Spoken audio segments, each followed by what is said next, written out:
I hated every note on this album.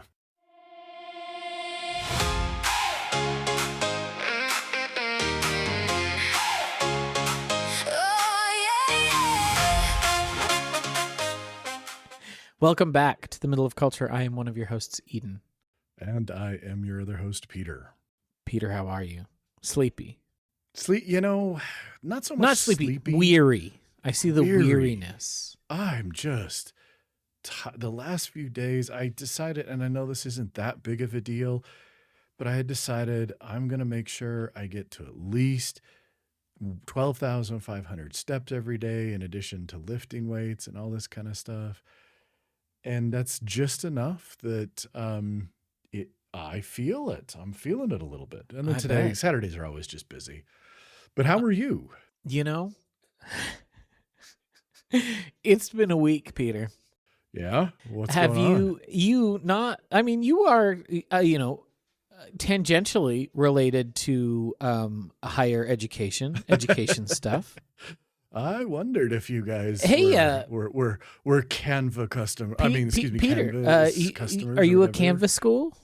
So the good news is I don't actually have to do anything that's that is online curriculum related. That doesn't super surprise me. I know, as I've been pulling the data on like accessibility in the course sites and stuff, I've noticed that our med school doesn't use the online platform a whole lot. Well, and since all they're doing with me is a clinical rotation, there is no, I get an evaluation to do at the end of each rotation. Sure. And I don't even remember off the top of my head what that platform is, because I get the platform from the medical school and the platform from the family practice residency confused all the time. So Fair. I don't know which one is which. Fair. Well, anyway, listeners, in case you're not involved in education, on April 29th, a notorious black hat organization called Shiny Hunters hacked Canvas, aka the largest LMS, learning management software, on the planet. Mm-hmm. They currently have basically affected market capture over the course of the last 15 years and currently hold, I think last time I heard, 54% of all online LMSs are running Canvas. So lots of schools. Yeah. On April 29th, the Shiny Hunters took Canvas down and stole a lot of information. We're still not sure 100% what they stole, but then they came back and they said, hey, we stole 9,000 plus schools' data. If you don't want us to leak this shit, you better pay us a lot of money by May 6th. Here's our contact info on the dark web. And Canvas was able to, Instructure, the company that owns Canvas, was able to get Canvas up and running again. They thought they had Shiny Hunters locked out, and, we were all good. We thought. Mm-hmm. Instructure was not telling anyone who was on the affected schools list. So we spent the first few days of May not knowing whether or not we were one of the affected schools or not. Sure. Because again, the Shiny Hunters said they had 9,000 plus schools worth of data. That's fewer schools than are using Canvas. May 7th comes along. 3 p.m. Central, May 7th, Canvas goes down again. And this time, the Shiny Hunters were kind enough to put in their own image as they brought down Canvas that said, hi, we're the Shiny Hunters. We've brought Canvas down a second time. In case you didn't know, we did this last week too, and we stole all of your information. Here's a list of all the schools that have been affected. Canvas, you've got till May 12th to pay us off, or we are going to release all of this information. And hey, if you're in that affected schools list, here's a contact method for you to reach out, and you can pay the ransom in case Canvas doesn't want to. You can pay to keep your information secure. Have fun. See you on the 12th. And it was down from 3 p.m. Central till about midnight Central that day. Again, this is the Thursday. For us, it's the Thursday before finals week. Mm-hmm. There are classes, there are some institutions that were doing finals this week. And so it was down for them during finals week. And they're not going to not pay it. They're not going to pay it. And so I fully expect that it's going to come down again next week. So I got to spend 4 hours in Zoom calls on Friday, all day basically, trying to figure out, what do we tell faculty so that they can still finish the semester? We're doing things like, hey, now that you have access again, go download the CSV of your gradebook right now, because I don't think you're going to have access to your gradebook next week.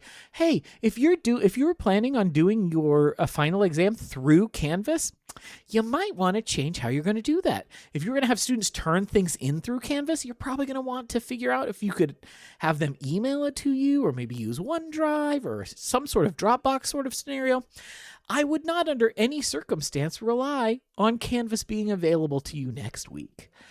I don't know whether or not the faculty were paying attention to any of their emails, because as we have mentioned many times on this podcast, we know they're bad at that. They're bad at that. So if they were not personally logging in between 3 p.m. and midnight on Thursday, they didn't probably even know it happened.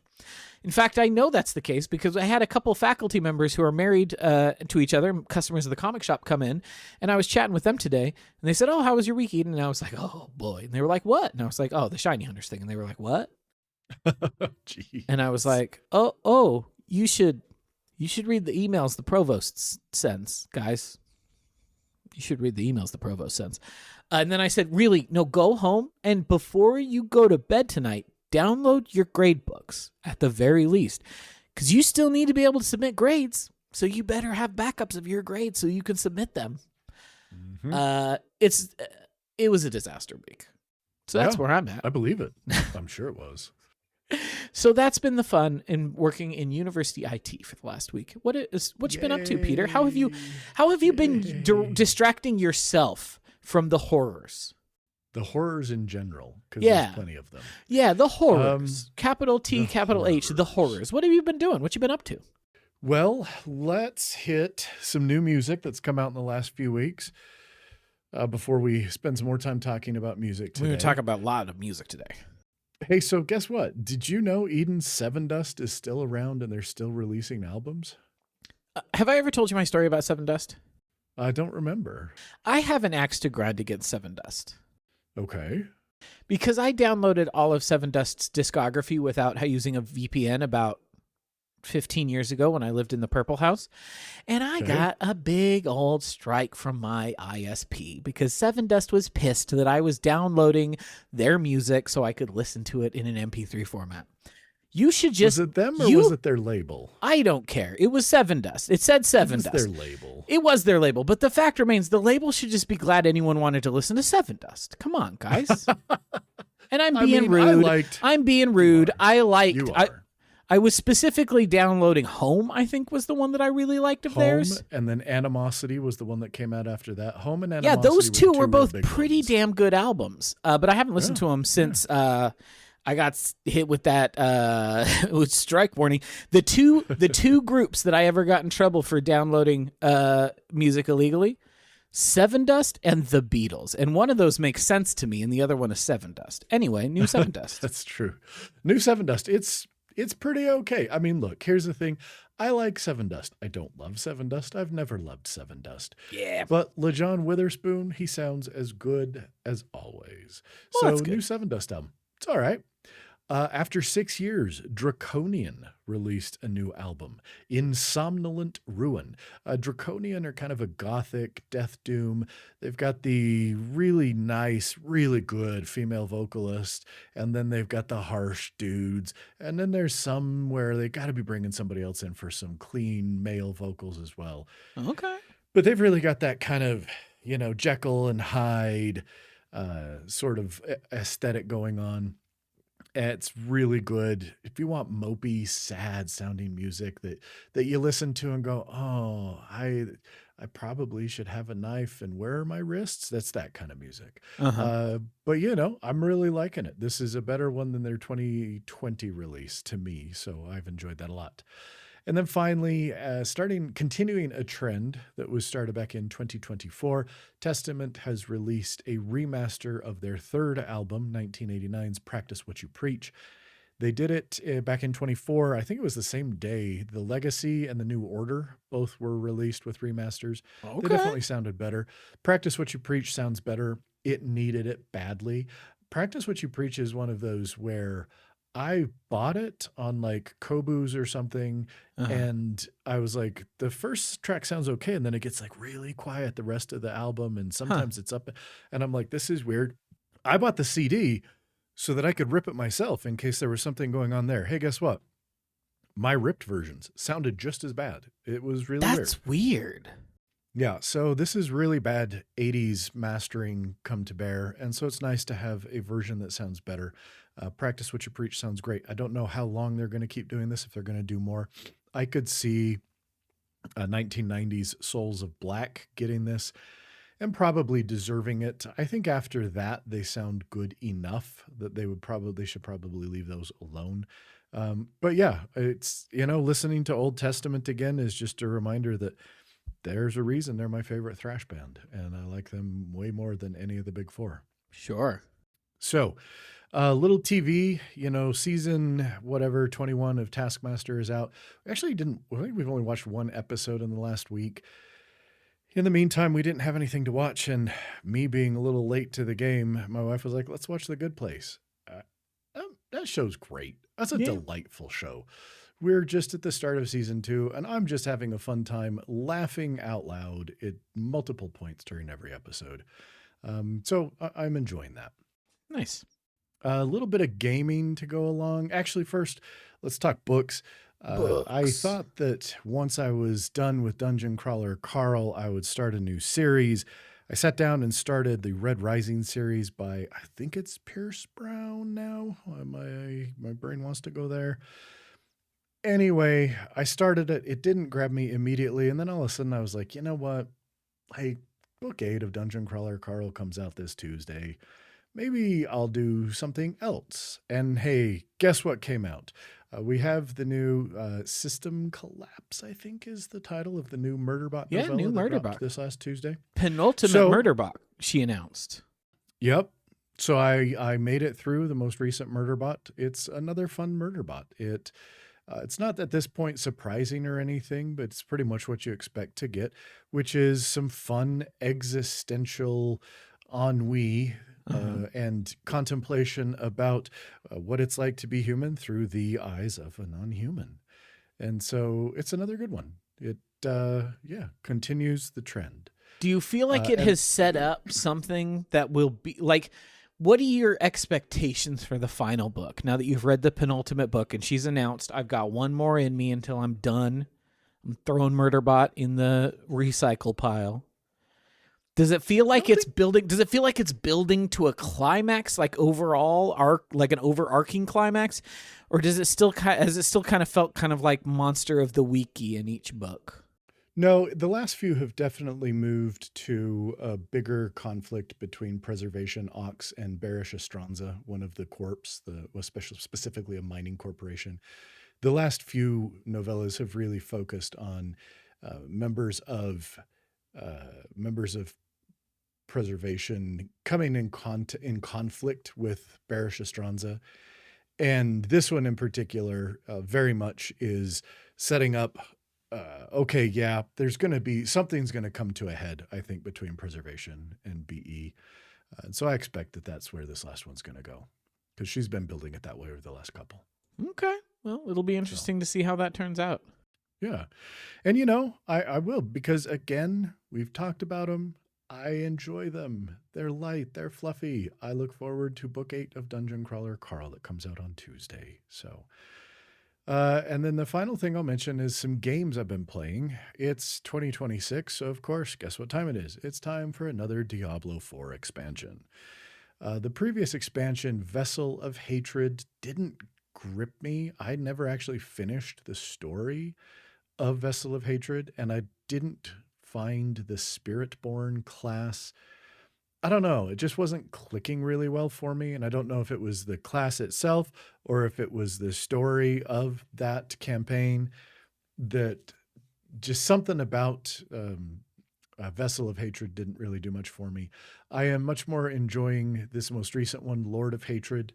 The new 2 classes that they introduced, the Paladin class. I played a little Paladin prior to the release because I pre-ordered it because of course I did. I knew I was going to get it, whatever. Played some Paladin, didn't get too far with a Paladin. This time I am playing through the campaign as a Warlock, and that's a ton of fun. I mean, come on, killing demons by summoning your own demons, I'm down for it. There you go. You know, so Warlock is fun. I'm enjoying the Warlock class so far, and I don't know how far I am into this story, but I mean, I think I'm at like level 47 or something. So okay, usually you wrap up the story somewhere around to level 50. So I expect I'm getting close to the end. I did see that in this month's Humble Choice, Diablo 4's base game Diablo is there. 4 is in there. So I guess I'll finally have Diablo 4, and I won't have the excuse of, well, I don't want to give Blizzard my blood money. Diablo 4 is pretty good. I like it. The thing is I'm being a little bit of a hater, but every time I've played a Diablo game, I've had a fine time with it. They've just never gotten the hooks in me that I've wanted to play them long term. Like I've never played one of them and been like, oh, this will be my treadmill forever game. I don't. Yeah. They don't do that for me. But like, I had a fine time with 2. I had a fine time with 3. I'll probably have a fine time with 4. You know, there is no game that does that for me. There's no game, and that's my personality. I understand. I know there's some people who love that and keep coming back, but I have never played a game that I just continue to play. Yeah, I've played all of Mass Effect many times, but it's like I play through the trilogy. A few years pass. I play through the trilogy. A few years pass. I mean, that's not built. That's not built for forever gaming in the way that Diablo 4 is, where there is there's like a gear treadmill that you get on if you want to be like placing on the leaderboards. Yeah, and that metagaming that comes along with that holds no appeal to me. It holds zero appeal to me as well. So, but you know what does hold a lot of appeal for me? And what's that, Peter? Is vampire crawlers. Oh yeah, isn't it it's like a deck builder? Oh, it's so flippin' good. I am having so much fun with dungeon crawlers or vampire crawlers. How much Slay the Spire have you played? I played both the first and some of the second. As good as? Better than? Not quite as good as? What are you thinking? Because, like, for my money, Slay the Spire remains probably the best of those roguelike deck builders that I've played. Now, Inscription is a cooler game, but it's not a game I want to go back to and play often, whereas Slay the Spire is one of those ones where it's like, I got 15 minutes. We can open Slay the Spire. Let's fucking sling some cards.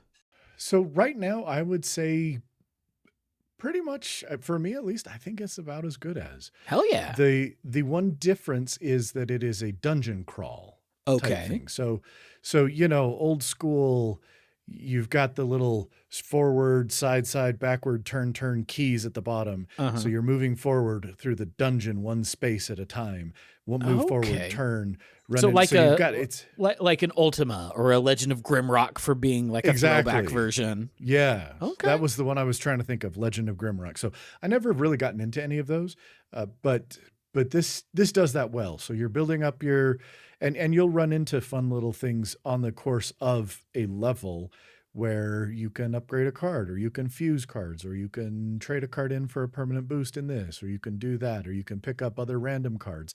And there's a fun combo system to it that I really enjoy, that once I kind of realized what the idea with the combo system was, it just really opened the game for me. And the combo system is very simple. It's just, you want to make sure that you're playing cards in order of increasing mana cost. So if you play a card, you always start out, you've got your hand there. My first card, if I can, is almost always 0 mana card. And then I want to play something with 1 mana, because if you go the 1 mana after the 0, now it's doubled its damage.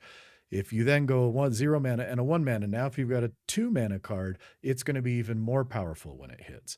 And then there are cards that are wilds that will link together no matter what order you're playing. The next card will get the bonus of a combo. You can get little gems that you can socket in cards that will say, hey, this treats it as if it's part of a combo no matter what. You can get sockets where it's, okay, this one now does double damage. Or, you know, you get more powerful cards like 3 mana or 4 mana cards, and they'll have multiple sockets in the card that you can put more things in. I got this one where it was like a 2 mana card that gives you back like 3 mana when you play it. So, Okay. and then I got a returns to hand and duplicates itself and socketed that in there. And so then I could go in and I could get 3 mana, and then it would immediately come back to my hand, get 3 more mana, and then it would duplicate itself, get 3 more mana. And then I had like a bunch of mana in my pool to start playing high value cards and stuff. So Okay. I think it's that blend of all these different things that has made it just extremely, extremely engaging for me.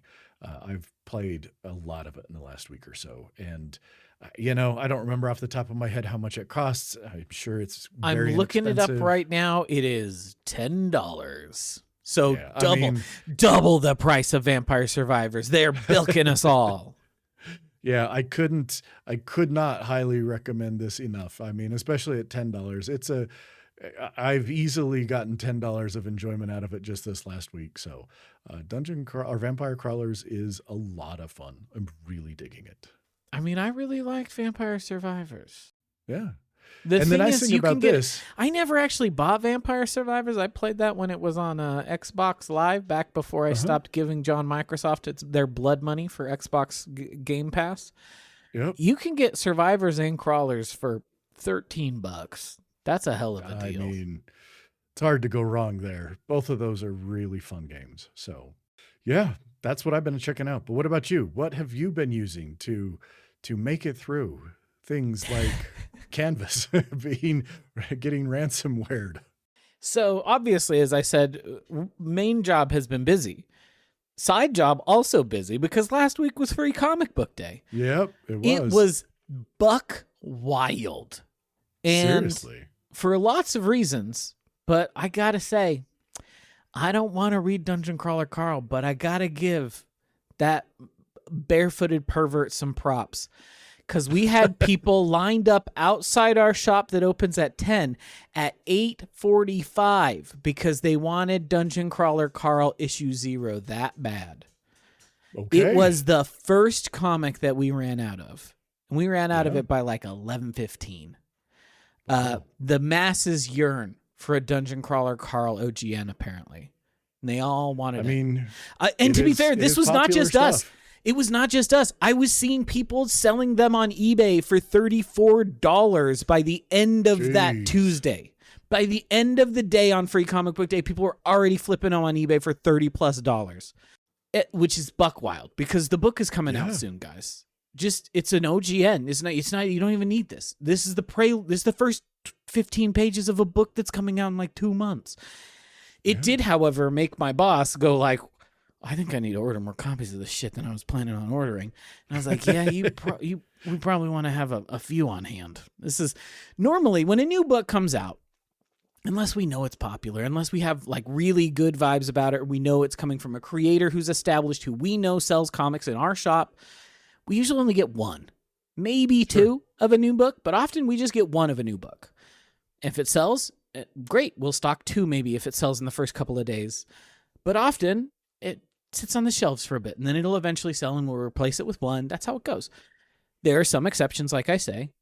Dungeon Crawler Carl is going to be one of those exceptions. I think we're going to probably order 10 copies of that. Yeah, and I think we'll probably smart. I think we'll probably run out fairly quick. But yeah, it was wild. On top of that, it was our most successful Free Comic Book Day ever. Last year was already the most successful day the shop had ever in its history. And we skunked it by like 3K in sales this year. Like that's awesome. It was wild. We had the line was outside of the door and all the way down to the theater, halfway down the block until 12:30. So two and a half hours of line after we opened. It was buck wild. But it was fun, but we were all very drained afterwards. So we all went to George's and got a hamburger and drank some booze and then went home. It was great. But that means I haven't had a whole lot of time between busyness at both works. I've not done a whole lot of stuff. I've read a couple comics. I read it's a Moto Hagio book from the 70s. Moto Hagio, very, very famous early shoujo mangaka. So she was one of the first manga artists who was specifically being, I am making manga for teen girls. Like that is my the audience that we are going for. This is who I'm trying to write books for. She does great stuff. Heart of Thomas, Poe Clan, Otherworld Barbara. She's done a lot of really cool books. I'd never gotten around to They Were 11. It was never translated into English until fairly recently. It is a weird sci-fi book. And it is about, like, there are these 10 students who, as the end of their schooling, they're all from different planets all around the solar system. They're from different species. Some of them are humans. Some of them are other different alien species. And these 10 get assigned randomly in a group together. And they're like, okay, we are going to, like, pull a ship up and we're going to just throw you all out into space. You got to get onto this ship that's out in space, get on it, and, like, survive for 52 days. We'll come back in 52 days. If you survive, then you passed. At any time you can push the button, we'll come pick you up. But the goal is to make it all 52 days. So they shove them all out into space. They spacesuit over into the docking bay. They close the docking bay. There's 11 people there, and there's only supposed to be 10 of them. So what's going on? Why are there 11? And then bombs start going off all over the ship that they're on. And chaos ensues as slowly but surely it starts decelerating and getting sucked into the nearby sun. That they should have been fine if there hadn't been these explosions. But because of these explosions, it's thrown them off orbit around the planet they were orbiting. And they're falling into the sun. So what are these people going to do, especially when they feel like, there's someone here who's not supposed to be here? Are they a malign agent? What's the story? It was cool. It was a really good, fun, poppy, easy, like, read really quick.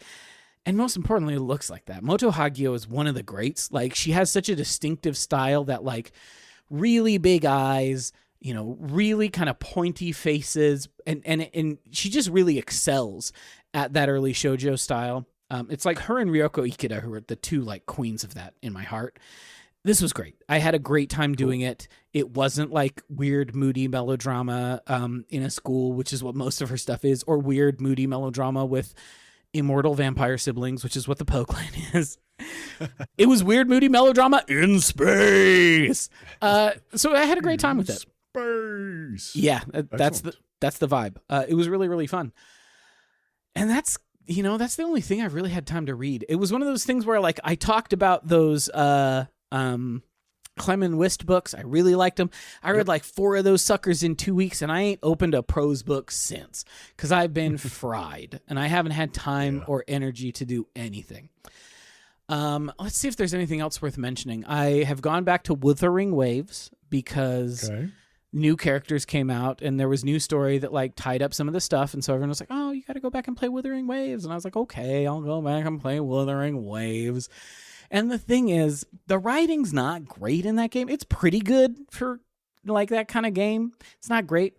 The thing that game excels at, number one, the combat is the most dynamic and fun of any of these, like, open world, like, free-to-play games that I've ever played. Like, it just has the tightest interplay between, you have 3 characters on your team.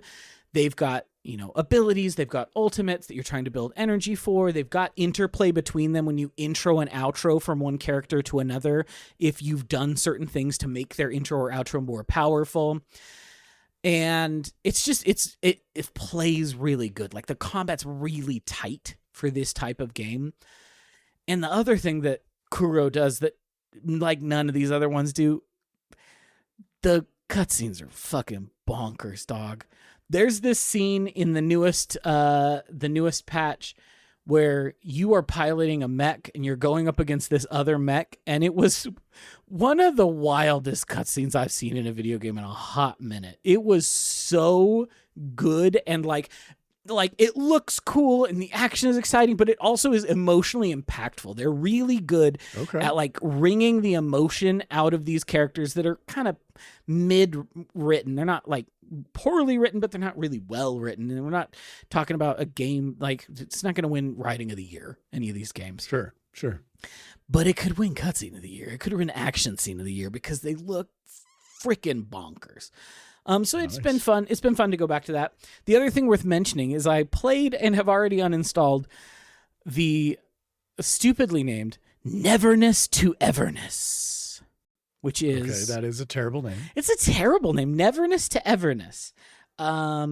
It's another open world gacha game. It is specifically trying to be like, what if we took like the open world exploration of a game like Genshin or Wuthering Waves with like the haunted urban feel of Zenless Zone Zero, and also you have this huge like GTA-esque world to run around in, like to such a degree that like when you don't feel like doing main quests, you can just go be a taxi.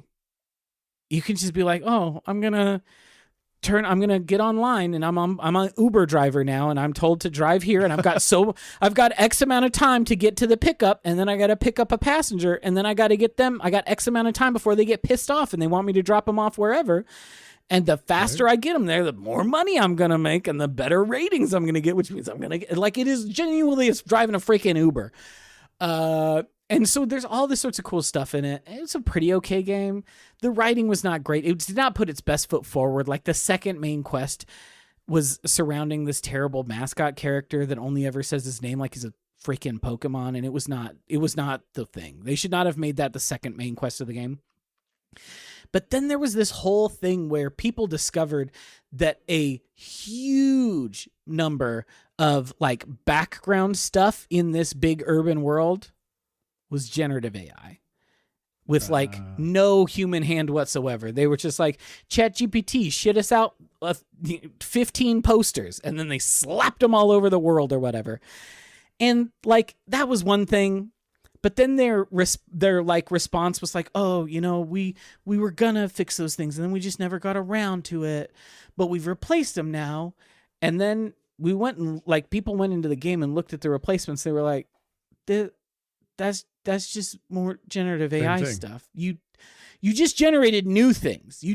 This still wasn't done by a person. And I was like, I don't want to support this. I don't want to do this. And so between that and like, I don't really need another big open world game to explore in if I'm also going back and playing Wuthering Waves again, because here's another big reason why I went back to Wuthering Waves. Next patch is the Cyberpunk crossover. Oh, very nice. So guess what I'm going to get to do? I'm going to get to ride Jackie Estacado's motorcycle.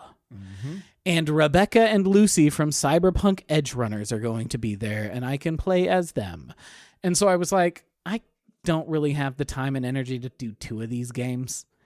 I'm going to just stick with the one that I know. And so I uninstalled Neverness to Everness. Again, both terrible names. I ain't out here saying Wuthering Waves is a good name. It's a dog shit name. It doesn't make any sense. But it's better than Neverness. It's better than Neverness to Everness. Anyway, that's what I've been up to. Not a whole lot of anything. But another thing I've been doing is listening to a lot of music that I might not have listened to otherwise. Because, dear listeners, my stupid idea this week was, hey, why don't I go look at the Album of the Year website where they like chart, Metacritic ratings, critic ratings, all those sorts of things for all the music that comes out over the course of a year, and pick some stuff that neither Peter or I might have listened to already. Not really necessarily in either of our wheelhouses. One of them is sort of in my wheelhouse. It's an artist who I have really liked in the past but haven't listened to in a long time because she hasn't put an album out in 8 years. I didn't even know she had a new album. But so I picked 4 things for Peter and I to listen to that kind of run the genre gamut of things that we haven't really listened to before, things that aren't really our style. And I wanted us both to listen to them and be like, what are the critics getting out of these things that might not necessarily be things that we would normally listen to? And do we find any value in that? Like, what do we get out of stretching ourselves musically into new genres? I don't know why. You're the one who go ahead. Before we begin, I was unaware of this website. I have gone and found it now, and I would just like to say that of the top 10 albums with the highest ratings, 5 of them are albums that I have listened to and are in my music library. The thing about Album of the Year, I have two theories. Either the person who runs it is a huge metalhead, or metal reviewers are too forgiving. Because I have used this many years in the past to just kind of see what was going on. Metal is overrepresented in the highest of highest scores. No. I know exactly why it's overrepresented. I can tell you right now. Fewer reviews for every metal album. Oh, so it's easier to get a high score because there's fewer reviews. So your N is much lower. So you look, the number one highest rated album. Mm-hmm. Now I'm not going to argue with it. An Undying Love for a Burning World. Let's go. But that's only 7 reviews. That's Cryptic not a Shift, number 3, that's 5. Converge is the highest number. Converge's album Love Is Not Enough only has 12 reviews. You look at the Immolation, Descent, that's got 5. At the Gates, Ghost of a Future Dead has 7. And then you get to things like Mitski, Nothing About to Happen to Me, that's got 29. You know what's a good album, though? That new Mitski record. But I didn't pick that one because I know and have listened to Mitski since Puberty 2. Anyway, that was my aside. I just wanted to say that metal was, you're right, slightly overrepresented. Although I think all 5 of those in the top 10 are very, very good albums. I don't doubt it. When I saw there was a new Converge album, I was like, hot damn, do I need to go back to Very, Very Fast Metal O'Clock and listen to some Converge? I mean, there's a second Converge album coming out in June. Hell yeah, guys. Hell yeah. Those guys were a wild concert, I tell you what.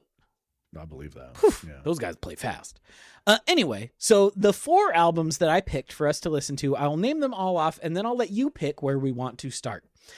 Okay. And then briefly, I'm just going to say, because you very kindly let me throw in a metal album that you haven't listened to that was not Neurosis. I did. And I went a decade old. And you did. We'll talk about why when we get there. But hot damn, it was good. We'll get to it. That's going to be our cream at the end. That's our dessert at the very end of our conversation. Okay. Because it is from a decade ago, and the rest of these came out like in the last 2 months. Yeah, totally. So we have Wendy Eisenberg's album, Wendy Eisenberg, self-titled. We have Robyn's album, Sexistential. We have Ella Langley's album, Dandelion. And we have Mandy Indiana's album, Erg. So, Peter, where would you like to start talking about these 4 weird records I picked for us to talk about? Let's start with Robyn, because that was the one you said to me that you were a Robyn sicko, and so you were pretty sure you were already going to like it. I have been. The Body Talk trilogy came out in 2010, and it rewired my brain. When I heard Dancing on My Own for the first time, I was like, yo, dance pop. And I've been a Robyn fan ever since. Her EP that she did with Royksop is one of the greatest EPs ever written. Like, It's such a banger. I cannot speak highly enough of it. Do It Again is one of the greatest songs ever written. And I just had not heard from her in years. She put out her last album in 2018. Yeah, it's been a while. Honey, it was good. I liked it. But I hadn't thought about Robyn in a hot minute. And then I went to Album of the Year and I saw, Robyn put out an album a month ago. It's called Sexistential. And then I put it on and I was like, it's 2010 again. And I'm listening to Body Talk Part 4 because this album sounds like it is Body Talk Part 4, except Robyn is 16 years older. And now she's talking about, yo, your body kind of sucks when you're 49, huh? Anyway, what did you think about this album? She's not wrong. No, she's not.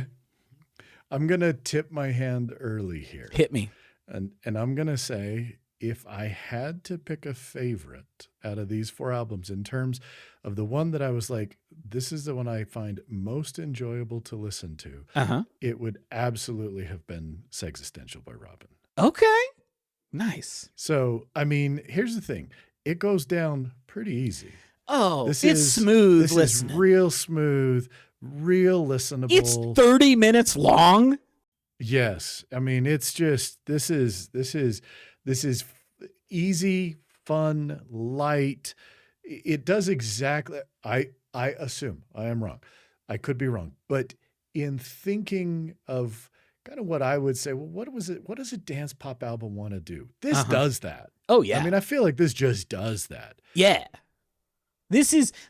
Like I say, this really does feel like, and this is what it said, as I was reading about it. She said, I want to capture the feel of Body Talk again. And I think she truly does. Like, this really feels like Body Talk Part 4. In terms of the way it's produced, in terms of the way the hooks work, in terms of the way that the beats hit.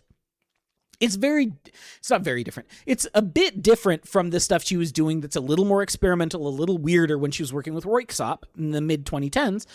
This feels like a little more return to form for her than even Honey was in 2018. But Okay. it's real smooth. I turned it on, and it was one of those things that I was like, I haven't listened to Robyn since pre-pandemic. I don't think I've put on a single Robyn album in 6 years. Is it still gonna hit? And I tell you what, I put it in, I pushed play, and Really Real started, and I was like, oh, Robyn, you got me again. I'm back on board. She's just good at it. Like, she just writes and performs bangers that just go down so smooth, and everything hits nicely, and you just want to move your body. I just want to dance when I'm listening to a Robyn album, and I had a delightful time listening to this bad boy. Nice. I'm glad that it met. It sounds like it met expectations. It absolutely met. I don't think it did what you were exceeded. hoping for. It didn't. It's not Robyn's best album. It's not. Body Sure. Talk still is her best album, or that Röyksopp EP, one of the two. It's better than Honey. I liked it better than Honey. I thought it was really fun. It is a funny name, Sexistential. Even though the songs aren't really about sex as much as I would have expected with the name Sexistential, they are like about being embodied. They're sensual, but they're not like, it's not like pornographic like you might. No, it's not the name might pornographic, imply. but there is definitely an underlying, again, and this, I think, this is kind of what I got from it, is some of this is Robyn dealing with her identity Yeah. as a, almost 50-year-old person. And as an almost 50-year-old person, I can tell you that you start to have these sorts of existential thoughts. And I think that one of the big questions, and I see this from a professional standpoint because of the type of work I do, but there are a lot of people for whom that type of human contact, that intimacy, sex, it dies at this age already. I mean, there are a lot of people who it just becomes something that, well, that was for when I was 20 and 30. And I feel like some of this is her trying to come to terms with what does it mean to still be a vibrant sexual person when so much of the world looks at me and says, you're not supposed to want to do that anymore. You're not supposed to feel that anymore. And part of that's tied up in she had a kid. She had a kid in 2023. So like you're a mom so and like it. and you're not like a MILF. So you can't be a sexual being the way a MILF would be. And it's and so it does feel like it has that both coming to terms with aging with the themes in some of these songs, but also like still finding joy in being who you want to be and like being an active participant in your life. In all that entails, Yeah. I don't know. I thought it was really fun. I had a very good time with it. And she's back. Robyn's back. And that was such a fun thing to find. Good. Well, I think you should pick our next one. All right. Well, I think that we should go from this one to the one that I think you maybe hated the most, if I had to guess. Although I kind of feel like it's between two, but I'm going to guess Dandelion by Ella Langley might have been your least favorite. I fucking hated every note on this shitty ass shit album. Tell me how you really feel. Yeah, so it's not really my jam. Yeah, I didn't think it would be. And here's No, you want to know what the saddest part is? I like alt country pretty okay. This is not alt country. Here's what I'll say about Ella Langley. It's very traditional, present, like 2020s country, but it's good 2020s country. It's better than most everything you hear when you go to the dive bar that's playing country the whole time you're there. Okay. It is. I'll believe you. But also, do you know who came out with an album like 3 days ago? That's 10 times better if you want a country album. Casey Musgraves came out with an album like 3 days ago. And I feel like it was for me because there's a song on it called Horses and Divorces. So it's my album. It's my country album of the year because it's got a song called Horses and Divorces on it. But yeah, I thought Ella Langley was, I thought that her voice is really great. She has some good hooks. Go ahead. I think her voice is shit. Okay, tell me why. Her voice is bad. I think she's got a good country voice, but tell me why you don't like it. Maybe the problem is I just hate country voices, but I hated everything about it. And this is this is a stylistic thing. So this is not necessarily her, but, and we'll come back to this exact same problem. I hate swoopers. I hate swoopers. I hate them so much. Tell listeners what swoopers are in case they don't know. So every note's gotta go and it's gonna swoop from one to the next. Yeah. It's bad. And I felt vindicated when I was sharing with my wife, the person in the family with the master's in vocal performance. I was sharing with her the things that you inflicted upon me, and she heard the first line of Ella Langley, and she would turn to me and she said, "Oh, she's awful. She has a horrible voice." And I went, yes. Vindication. Yeah. But no, like, I know this sounds hyperbolic to say this, but I truly do. I honestly have a visceral, physical revulsion to country music. That's fair. And I will honestly tell you, this was the one I did not listen to. I listened to moments of every song to try and find. And then it was skip. And also, my hell, come on. 19 fucking songs. Yeah, it's too long. Come on. It's twice as long as it should be. It's ridiculous. Yeah, I would listen to a few seconds. I was like, nope, right out. Go to the next one. Next. I think I made it to track about 17, and I was just like, no, there's literally no way there's anything on these last two tracks that will redeem this album for me. And so I did not listen to it. You know, that's fair. I picked that one hoping it would be okay, and I sent it to you before I listened to a single note. And then I booted it up, and I booted it up, and I was like, oh, I don't know about this one, guys. And then again, I was very disappointed to have Casey Musgraves put out an album like the day after I sent you the list. And I was like, God damn it. You know, Casey Musgraves is good when it comes to country. Like, I don't even like country that much, but Casey Musgraves is a good country artist. Ella Langley ain't got it like Casey does. This is good because then this way we could have this conversation and I could shit all over this album. And it didn't turn into something. No, this ain't going to be a fight. This is not going to be a fight. I wanted to like it. I did not like it. I didn't like it. I wanted to. It was so bad. I hated everything about it. Yeah, it was really disappointing. But hey, at least we gave it a try. At least we tried it out. Gave it a try. And again, Casey gave me a good country album. If I'm feeling country, I can go turn on the brand new album from Casey Musgraves, Middle of Nowhere. It's good. But that's because she does, like, again, Ella Langley is doing very traditional country here. Up to and including, if you listen to the title track, Dandelion, first real song on the album, because there's like a dumb intro song. Mm-hmm. And it's like the most stereotypical country it could be. The Bible in my blood and the Bama in my veins. Come on. Oh, yeah. Alabama. No, it's so boring. It was bad. Yeah. Real bad. So it's not good. But you know, there is good country out there. I don't think Ella Langley was it. I wanted to like it, but I didn't like it. Okay. It didn't last for me. All right. Pick between. I tried to go in with an open mind, and it took that intro song, and then I was like, maybe this is just what it's like. And then I got to Dandelion, and I was like, nope, this is exactly what I expected. Yeah. So. Well, you know what? Let's go to Wendy Eisenberg. This is one that, you know, you said that Robyn was your favorite. I actually really liked this Wendy Eisenberg album. I'm not familiar with Wendy Eisenberg's work. Nor I. I'd never really listened to her before. This is like her 8th album. It's folk rock, country, sort of folky music. But the fun part is she actually plays a kind of mean guitar. She picks a pretty mean guitar. And I thought this was a pretty fun album. It's not like, you know, it's not going to be in my end of year rankings or anything. But there was like there was a certain level of composition that I got out of this that I was not getting from like the Ella Langley stuff. Like it felt like there was more thought and intention behind the way that the songs were put together. I thought this one was pretty good. I had a fun time with it. What do you think about it? Good. I think that there is a chance I could have not hated this if she wasn't the singer.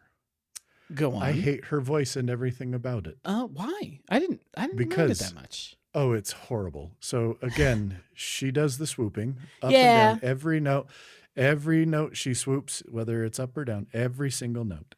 But the big thing for me is that, and again, I believe, I could be wrong, but I believe that this kind of is, again, an affectation of this particular type of indie pop / indie rock country, whatever. But her vocal, like her singing is so tragically unsupported. Okay. Like she has no support behind a single note that she sings on this album. Every one of them is just like it's barely there. And it leads to her being flat all over this damn record. Yeah, they have some flatness. Yeah. It's kind of again, I think that that's part of the affectation of this. But I found that just so aggravating that even if there was a song that musically I was like, oh, this is kind of interesting, I could not get past her. It's not even that they're breathy, because you can have breathy vocals that still have good support behind them. But this was just, again, no support. All of the sound was just coming from her throat. There was nothing down in her stomach, her chest. Her diaphragm was not contributing anything to the words that were coming out of her mouth. And I don't know why that made me so irrationally annoyed. Maybe, again, it's because I live with a vocal coach. Could be. But I hated it. Could be. Okay, I did find out one thing important while I was Googling while you were talking. Non-binary solidarity with me and Wendy Eisenberg. They use they, them pronouns. So apologies to them. We didn't know till literally right now. There we go. Reverse all those things we said. They, them pronouns. Non-binary solidarity, Wendy Eisenberg. Apologize, guess what? I like Wendy. your album more now that I'm just kidding. I did like it. That's the thing, Wendy, though. I liked your album, Wendy Eisenberg, and not because you're non-binary. And Peter didn't like it, not because you're non-binary, just because he doesn't like your voice. Just because of your stylistic choices, and that's okay. I thought that it was just like, especially when it was just them and the guitar. I just really liked it. It was very chamber folky. That the album cover looks like it's from not their picture, but like the styling of the album cover looks like this is an album from 1974. And that is kind of the way that the vibe feels of the album. Oh yeah. I thought it was really fun. I will keep listening to this, and I'd probably check out some of their older stuff too. Cool. I had a really good time with this one. Yeah. Like I say, this one, I didn't hate it the way I hated the Ella Langley album. I do think it's very funny. I'm looking at reviews on a different website, and this person gave it 2 out of 5 stars and says, talking about their voice, they just flat out don't got it. And when they go for the high notes, look the fuck out. No. And that was the problem is there were a few different times where they were singing at the limits of their range. And you could tell. It was real rough, both high and low. Real rough. I bet it would be real rough live. If that's what you got in the studio, yeah. I would be shocked to hear these babies live. Yeah. But I like this one. I will absolutely keep listening to this album from time to time as the year goes on. What it made me do is it made me go, oh, I don't hate this kind of music, because when somebody like Emma Ruth Rundle does it, I like it. Yeah, so. That's true. That's very true. Yeah. All right. Okay. Now on to our last one, which is Mandy Indiana is the name of the band, and the album is named Urgh, U-R-G-H. This one was the one that when I started it up, I thought to myself, oh my God, Peter's going to hate this. I think I kind of like it. And the more I listened to it, the less I felt like I kind of liked it. I think ultimately it's not what I wanted it to be. Yeah. It's a real kind of a mess of an album. I can see why people are into it. I can see why it's getting press and why it's got a pretty high critic score. It is a weird noise rock album. And emphasis on the word noise. noise. This felt. I really are you familiar with came away Matmos? this. No. This felt like they were trying to channel the dead. I don't even know if Matmos is still around. I ain't listened to him in 15 years. I really got into Matmos because they had an album that was entirely made of the sounds of surgical equipment. And that's cool as shit. Even if the album's not very much fun to listen to, because Matmos is a very weird noise band. The idea that you, especially you as a medical professional, might be able to listen to it and be like, oh, that's a drill, or that's the other thing. But it felt like they were trying to channel some of that like real chaos that Matmos was delivering in the aughts. But I wanted to like it, but it just didn't quite land for me when it was all said and done. I felt like it started strong. The first track or two, I was like, okay, I'm into this. But by the end, I just felt like I had been bludgeoned for 30 minutes. Yeah. So if I had to say, this is my second favorite of the four, but you heard what I felt. It's just because of how much you disliked the other two. In part, yes. But like as you said, this is more noise than it is music. And so I could totally see myself turning this on if I just wanted sound. If all I cared about is I want sound. I don't want silence. I want sound. Yeah. I could see myself turning this on. But as you said, give it 2-3 tracks and you're kind of like, okay. And then by the time you get to 4 tracks in, you're like, I am done for now. And then give me a break. And then maybe the next day I could come back and do a couple more tracks, that sort of thing. This was a thing where there was no way I was going to sit down and listen to this one all the way through start to finish. No, I did not make it through all the way through. With both Wendy Eisenberg and Robyn. Like those were two that I could listen to start to finish. Yeah. And this one, no. This one I needed a break after 2-3 songs. Yeah. It's an alienating and dehumanizing experience to listen to it, which maybe if that's the mood that you're into and that's what you want from the music, you could sit down and listen to all 34 minutes of it at a pop. I felt alienated and dehumanized by it. So I would have to take breaks while I was listening to it. Yeah. But I think that's the vibe they were going for. The problem is the lyrics are in French, and I don't really speak that much French. My French is very old. It's been a decade plus since I had to read or speak French. So I'm rusty. And I never was that good at that one to begin with. So question, what did you listen to this on? Where did you listen to this? I downloaded it from Bandcamp. Okay. So getting to your dehumanization, blah, blah, blah, this is interesting. This is one of the things I actually really dig about some Apple Music albums where they do weird stuff with the art, but I'm going to see if I can show you the art and you're going to see what it changes. And you're going to go, no, that's exactly what they were going for. Yeah, that's the vibe. So you've got listeners, if you haven't seen the cover, the cover for the album Erg is like a series of 4 different colors or 4 different images in the different, like, there's a magenta one, there's a blue one, there is a yellow one. So all 3 of them are superimposed on top of each other, and one is like a skull, and one is like a face, and one is a different face. And so what it's doing while you're playing the music, this is the sort of thing, I'm sure Spotify does this too with this album. It did it with albums when I used to use Spotify. It is like smearing colors across so that you're only seeing parts of this cover at a time, and that really does kind of contribute to like the disorientation and the dehumanization of the whole thing. Again, I had some MP3s I downloaded from I guess there were some FLACs that I downloaded from Bandcamp, and I threw in Fubar 2000. So because I'm doing it in ye olden days, I gotta scrabble. That's important. It's very inspiring. Also, you shouldn't name your band this. I'm looking at the album of the year. This is unrelated, but I saw Mandy Indiana, and then I went down and I saw a band named Urne, URNE, and all I could think was They're good. urine. They're good. Setting fire They're to good. the sky. Don't call your band urine. Don't call your band They're urine. good. They're I good. bet One of the sludge, guys- one of sludge, the dudes from progressive, Mastodon- atmospheric sludge. That sounds like melodic metalcore. That's the sort of shit I'm into when I listen to think metal. It's, I'm trying to remember which one of the Mastodon guys does vocals on one of the tracks. So they're good friends with Mastodon. Well, they Yeah, shouldn't so- have named their band Urine. Yeah, you know. What are They're you a good gonna band.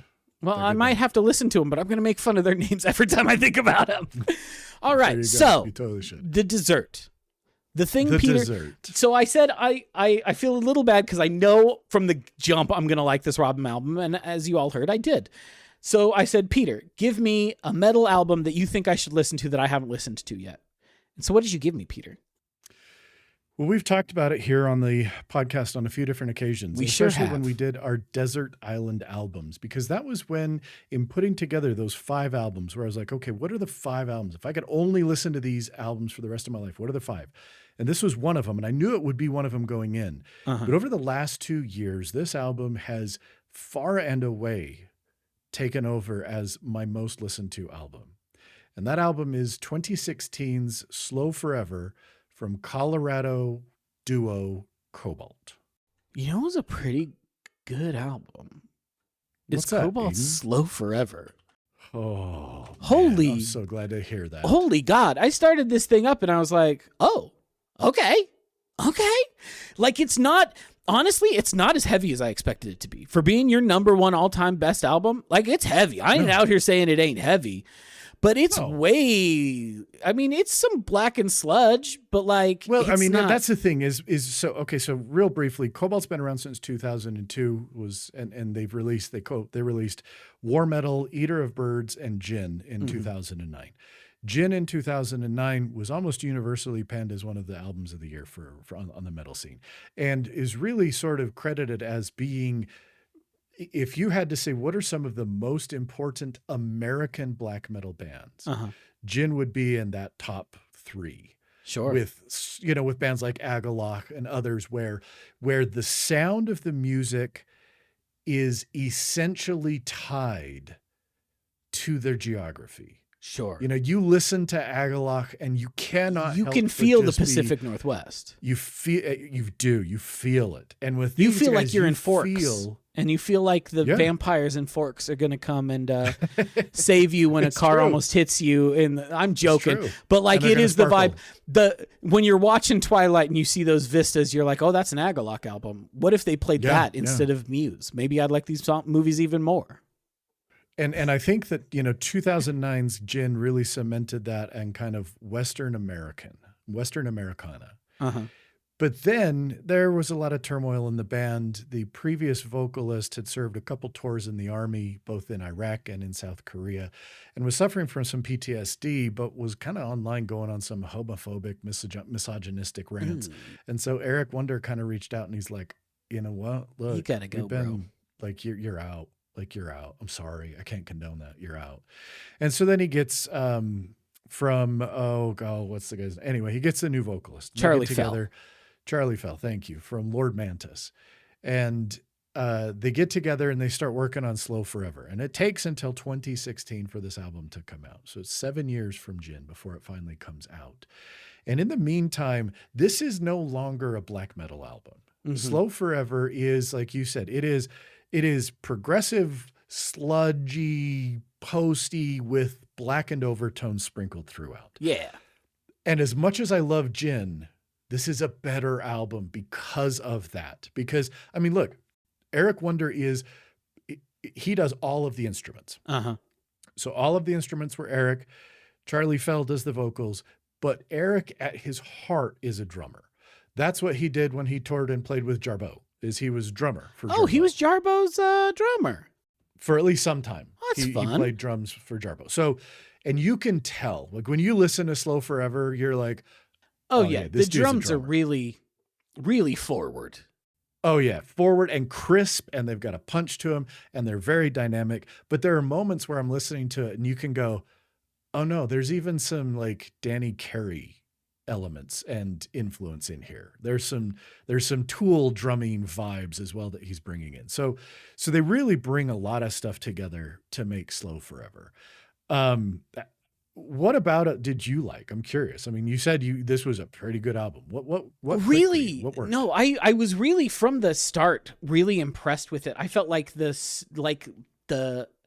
sound was just really dynamic. Like the instrumentals were really, really solid. I had no idea it was one dude. Excuse me. Bless you. Yeah, I had no idea it was one guy doing all of this, but it's got like really good hooks. It is really aggressive. It has riffs that really shine. And as you said, the drumming is really, really strong. Like it just sounds self-assured. And it makes sense that this is like a fourth or fifth album that a band would put out, even if there was, some tumult beforehand in the band. This is a guy who knows what he wants to make musically, and he's putting it all on the page.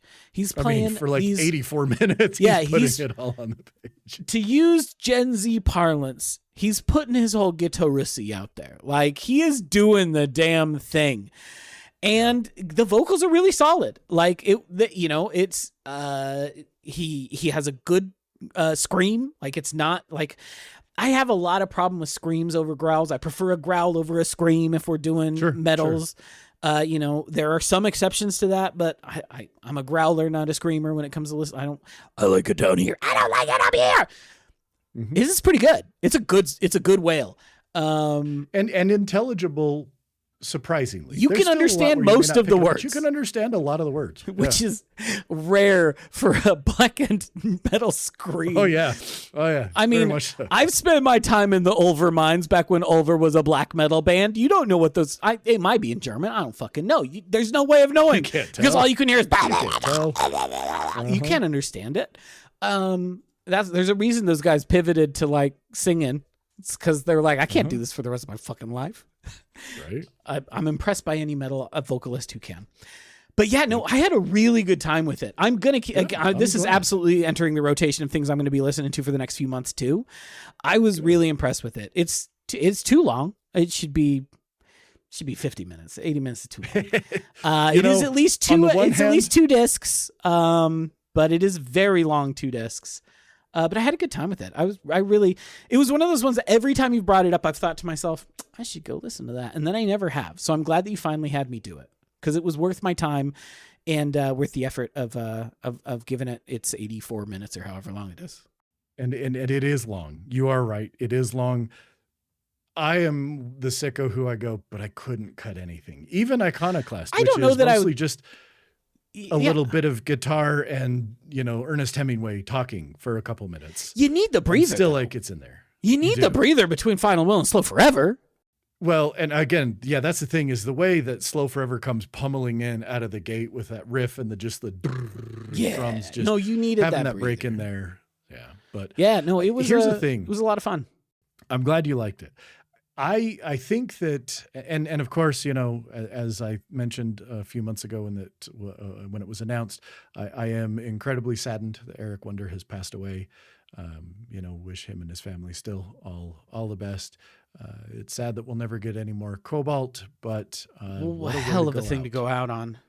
What a way to go out. Between this and Gin, which, again, I would highly recommend listening to Gin, understanding that it is more of a black metal album. But it is really, really good. And so is Eater of Birds. I mean, they're both great. But for me, there's a passage here I'm going to read from King Rust that I think says it best and encapsulates why I think I identify with this album so much. Go for it. There is, throughout this album, you feel this conflicting sense of both weariness at the world, but also rage against what in the world is causing that weariness. For sure. And, King Rust, it says, has the following lines, and it builds to this. And this is one of my favorite moments in the whole album. He says, stained glass sanity, to doubt existence is all she needs. Hoisting myself out of myself, pushing and pulling and clawing my way, spitting out moondust and pushing away, and hearts unmend and bodies unmend and prayers unattended and answers unquestioned. And I resist. If I could be a fly on shit, if I could just get some rest, and you could break my arms and I could find some solace. But I resist. Hell yeah. And you know what you need in that's 2026? That vibe. 100%. I could be a 100%. fly on shit, but I resist. Hell yeah. But I resist. Hell yeah. So, well, good. I'm glad that I you had a very enjoyed good it. time I with was it. worried. I was worried that it wasn't going to click for you. And that's No, okay. it was good. It's totally okay, but love it. It was good. Anyway, all right. Well, that was our- a fun. I appreciate that's our music it. It was a palooza. fun little journey. everyone should go listen to Robyn. Is the the message from this twofold. If you are a metal listener, go listen to Slow Forever by Cobalt. If you haven't already, the many times it's been mentioned. Yeah. If you just are like a regular music listener, you're like, metal isn't for me, go listen to Robyn's Sexistential. And it's 29 minutes long, and you'll move your ass. You'll get out of your seat, and you'll move your booty. It's great. Yeah. Listen to it. Anyway, we'll be back in 2 weeks with a new episode. Leave us a review, leave us stars, all those normal things. And we'll be back soon, and it'll be fun. Talk to you then. Bye.